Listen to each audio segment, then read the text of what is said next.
اهلا بيكم يا حبايبي. هنعمل النهاردة مع بعض طاجن اللسان عصفور باللحمة. هنعمله بطريقة سهلة وبسيطة وهيطلع بالجمال اللي حضراتكم شايفينه ده. احلى واجمل طاجن لسان عصفور ممكن تعمليه في البيت، وممكن تعمليه باللحمة وممكن تعمليه بالفراخ حسب ما حضراتكم عايزين. يلا نسمي الله ونشوف الطريقة مع بعض. عندي هنا طاسة حطيت فيها معلقة من السمنة ومعلقة من الزيت وسخنتهم كويس جدا، وبعدين جبت حوالي نص كيلو من اللحمة قطعتها قطع صغيرة، وهنضيف اللحمة بتاعتنا. لازم الطاسة بتاعتنا تبقى سخنة جدا والنار عالية علشان اللحمة ما تنزلش ميتها وعلشان تاخد صدمة وتتشوح معانا كويس. هنشوح اللحمة كويس كده، هنبتدي نقلب فيها، واول ما تبتدي تتشوح معانا كلها وتاخد صدمة هنبتدي نضيف عليها التوابل. هنضيف حوالي نص معلقة من ورق اللوري والحبهان المطحون ورشة كده من الفلفل الاسود. هنقلب بس مش هنضيف ملح دلوقتي، هنقلب كويس جدا اللحمة مع التوابل. اول ما يتشوحوا مع بعض كده وريحتها تطلع هنجيب بصلاية كبيرة متقطعة قطع صغيرة وهنضيفها على اللحمة، وهنقلب برضو. هنقلب البصل كويس جدا باللحمة، وهنبتدي بقى نجيب عليهم حوالي نص كوباية من المية. هنضيف نص كوباية من المية على اللحمة علشان تستوي معانا، وهنوطي عليها النار جدا وهنسيبها بقى تستوي في شوية المية دول لحد ما تستوي خالص وتبقى بالشكل اللي حضراتكم شايفينه ده. هي كده خلاص استوت وبقت جاهزة. هنضيف عليها بقى فلفل الوان احمر واصفر، ولو عايزين تضيفوا فلفل اخضر برضو بيديها طعم حلو جدا وبيدي تسكيرة للحمة جميلة.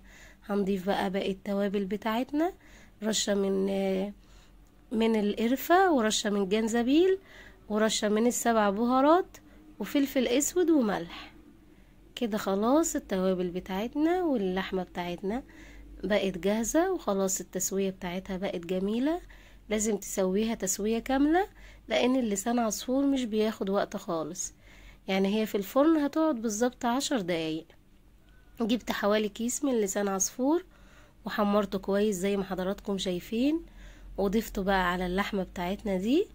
وهنضيف حوالي نص كوباية من المية، هنضيفها كده على اللسان عصفور بتاعنا، وهنقلب تقليبة بسيطة جدا مع بعض. هيبقى معنا بقى كده خلاص الطاجن بتاعنا جاهز، هيبقى جاهز انه يدخل الفرن. هنجيب الطاجن وهنفضي فيه الكمية بتاعة اللحمة بتاعتنا وهندخله بقى، يعني ايه، هندخله على، هنفضي كده الخليط بتاعنا كله، اللحمة باللسان عصفور. طبعا لسان عصفور بتاعنا لسه ما استواش خالص، هنشوف لو محتاج مية تاني ممكن نحط له شوية من المية.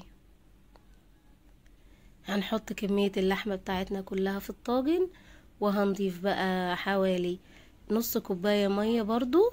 هنشوفه كده، هنضيف عليه حوالي نص كوباية من المية بالشكل ده، وهنبتدي بقى ندخله على الفرن بتاعتنا. ممكن تغطيه لو انتي مش عايزة الوش بتاعه يبقى ناشف معاكي كده ومقرمش، غطيه ودخليه بقى على فرن. هنشغل من تحت بس وهيطلع بالشكل اللي حضراتكم شايفينه ده. بصوا ما شاء الله، من احلى واجمل الطواجن اللي بتعمليها في البيت. اللحمة دايبة دوب، يعني بتقطعي اللحمة كده بتتقطع بكل سهولة، وطعمه حلو جدا جدا. ان شاء الله لما تجربوه اكيد هيعجبكم. من احلى واجمل الطواجن، حاجة كده بسيطة وسهلة. وما تنسوش تعملوا الاشتراك ولايك. ومع السلامة.